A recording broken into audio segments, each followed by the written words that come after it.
বড় ধরনের মানবিক সহায়তা ছাড়া টিকে থাকতে পারবে না পাকিস্তানের বন্যা দুর্গত বহু মানুষ।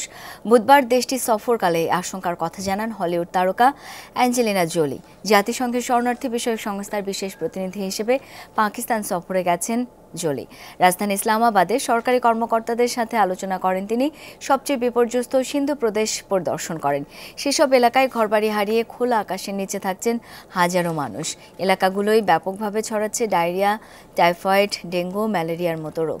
হাসপাতাল ক্ষতিগ্রস্ত হয়, মিলছে না পর্যাপ্ত চিকিৎসা সেবাও, রয়েছে খাবার ও বিশুদ্ধ পানির তীব্র সংকটও। দেশটিতে জরুরি ভিত্তিতে ত্রাণ সহায়তার আহ্বান জানিয়েছেন Angelina Jolie. Mentioned been to Pakistan many times, and I've never seen anything like this.